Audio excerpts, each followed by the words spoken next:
Hey everybody, and welcome back to the Serial Nutrition YouTube channel. Over the last 8 weeks, I'd been doing a diet leading up to my best friend's wedding. Kelsey's wedding was on Saturday. It was beautiful. The weather was perfect, even though it had been raining like every single day up until last weekend. Yeah, we had a ton of fun. It was great to spend the weekend with basically the whole bridal party. And today now we're going to go over basically how the whole diet went. So I took a video check-in is like a thing I'm kind of doing now. I took circumference measurements, and obviously I had a final weigh-in. So let's get started on all of that.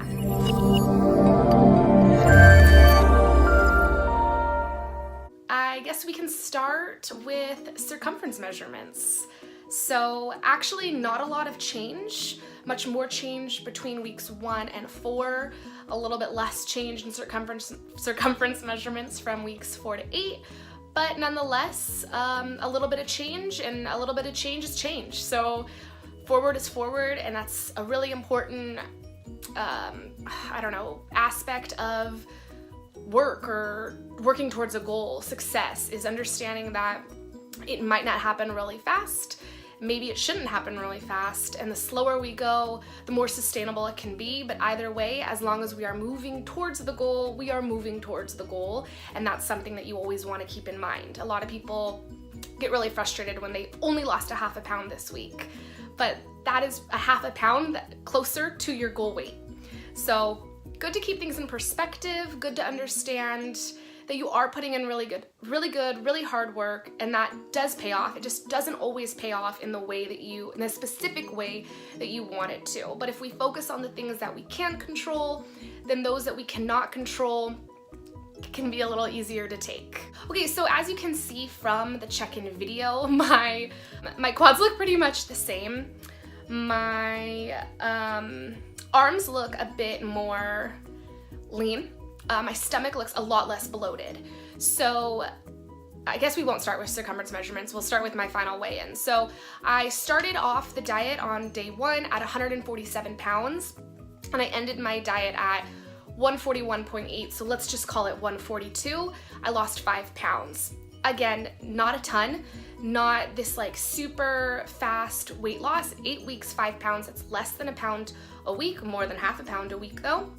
The results are still there. Like, you can clearly see a difference from where I was on day 1 and where I ended, or where I even was on the wedding day after I'd had a couple drinks and a lot of Mexican food.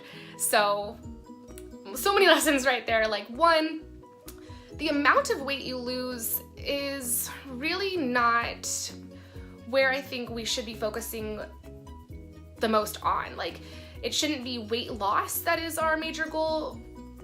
For some people it probably is, but for a lot of us, fat loss is going to be a much more major goal and a much more aesthetically pleasing goal, really. So I lost 5 pounds, and I hadn't been taking my body fat. That is something I'd like to start doing again.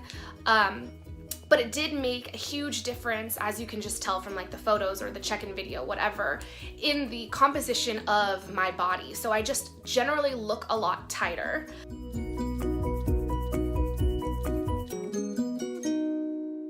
Do I think all 5 pounds that I lost were fat?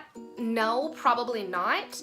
But I didn't lose so much muscle that I just look kind of like someone who's just lost a lot of weight, right? Where there's just like bagginess, looseness, nothing is really as tight as you really kind of want it to be. A lot of us talk about wanting just to look toned. Toned requires muscle mass, and so when we're losing weight, we don't want to just lose weight, we want to actually specifically lose fat, or more accurately, we want to minimize the amount of lean body mass that we lose.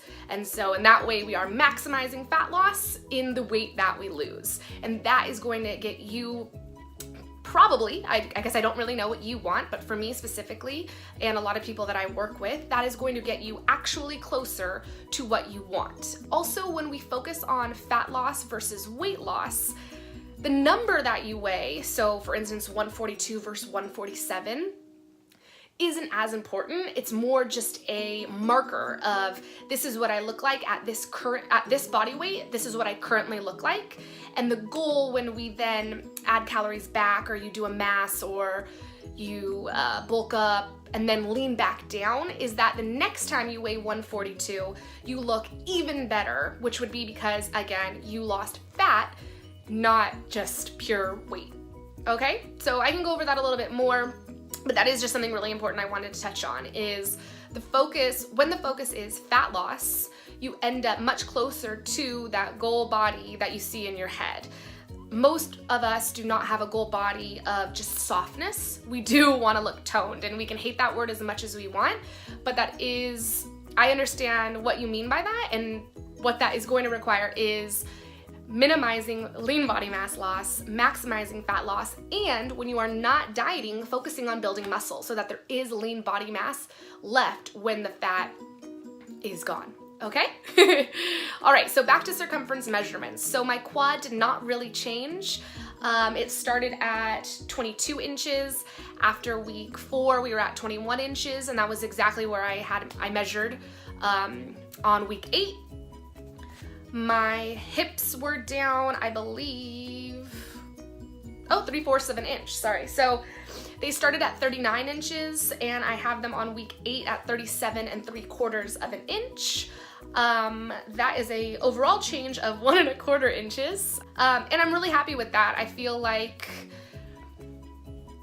I've been doing a really good job of holding on to my butt, basically, while losing weight, which is, again, maximizing fat loss maximizing fat loss, minimizing lean body mass.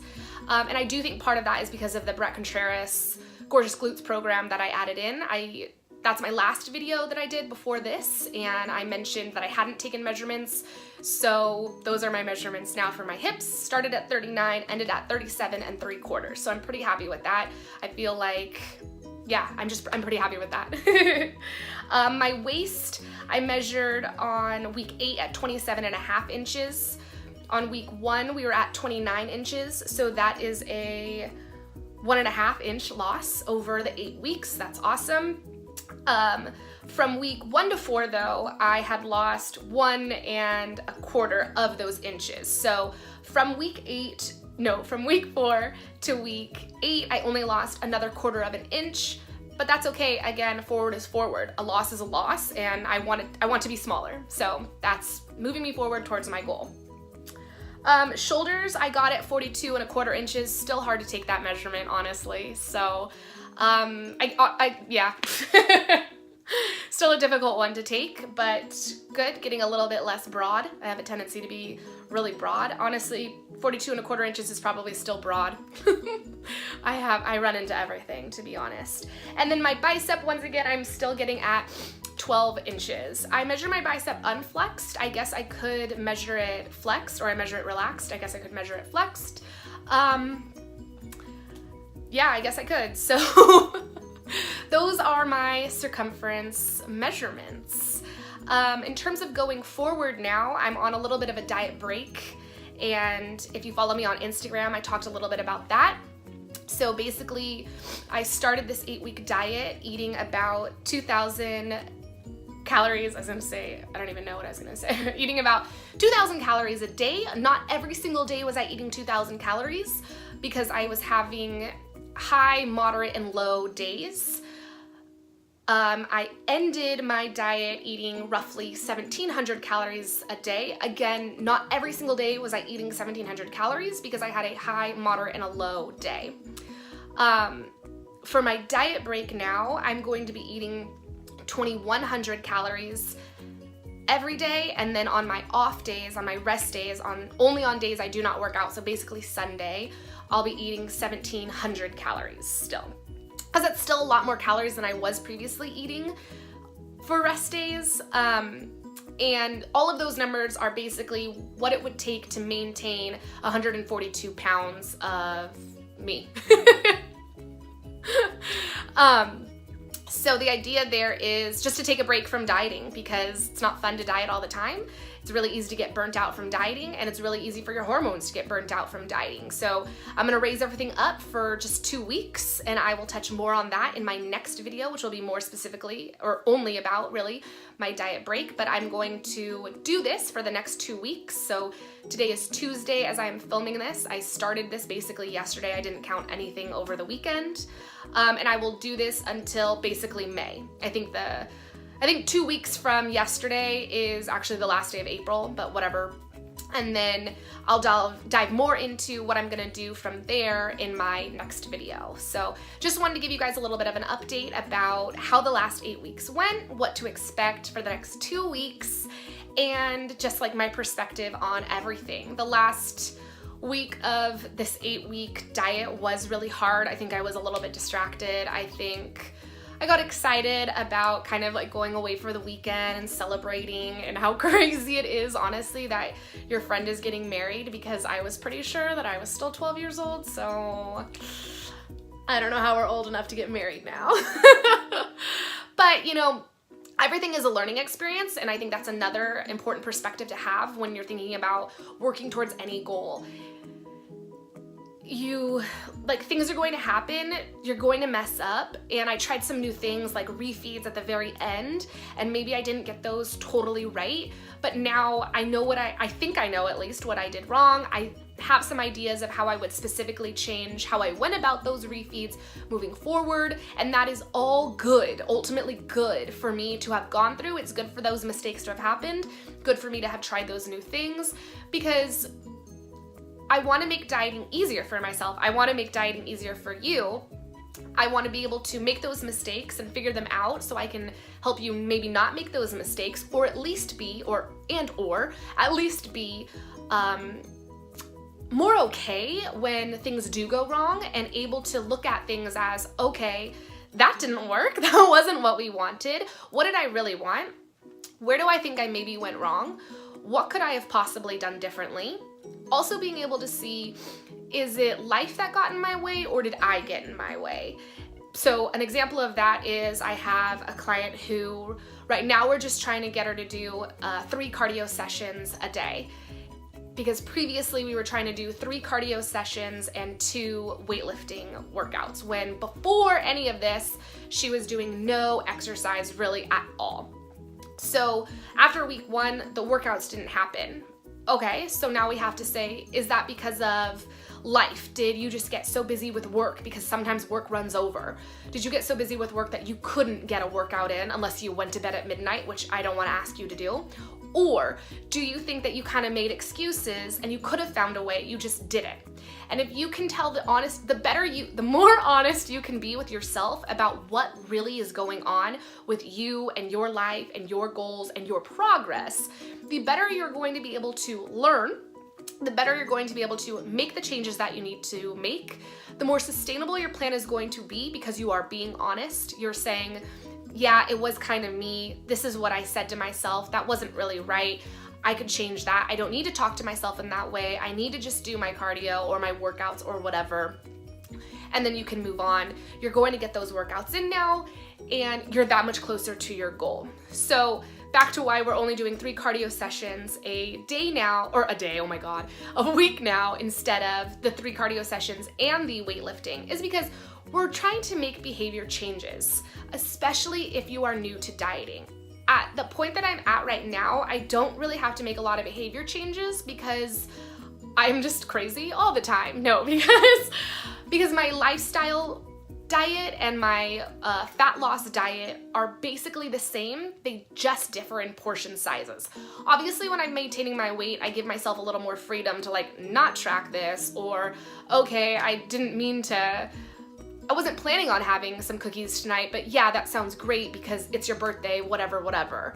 You know, so I don't feel like there's a lot of behavior changes I have to make now, but for a lot of people, maybe for you, you're totally new to nutrition, you're totally new to working out, and so it is going to require a bit more behavior changes. And so if I overwhelm you with those, which it seems like that was the case, I was overwhelming her, saying let's do all this cardio and all this weightlifting, and you've never worked out in your garage before, but we're going to do it, instead of overwhelming you into where you just fail. Let's scale the goal back to something that is manageable, appropriate for the goal still, manageable for you, and something that you can be successful at, because success really does breed success, and failure is going to breed failure in many ways, because we just get so caught up in the fact that we didn't do what we were supposed to do, didn't do what we said we were going to do, and now you think you can't trust yourself. So instead, I would say for everyone, if you are really new to anything, to start with a small goal that is realistic and manageable and appropriate for your overall goal, for your long-term goal. Work on that, master that, and when that has been mastered and that is a true behavior change that you have made, then add something new instead of doing everything at once. It's just a lot more sustainable, a lot more realistic, and it's going to make you feel better, which this is health, especially when we're dealing with nutrition and fitness. This is health. And your mental state, your self-talk, all of that is important. That is a part of your health. That cannot be ignored. So if you feel good about the work you're doing, you're going to be more likely to agree to take on even more work, even if it's not something you love. Not everybody loves working out and is just like down to wake up at 6, walk down to the garage and get their workout on. That's fine. I understand that. But we can make it a little bit easier for you, and the way that we can do that is small steps forward. Okay, so this video kind of turned into a little bit more than just a physique and diet check-in, but I hope that was all really helpful for you guys. Leave a comment if you have any questions, leave a comment if you'd like me to cover anything else in particular, and I will be back in a couple of days for a diet break breakdown and update, okay? Hope you liked this video. See you guys next time.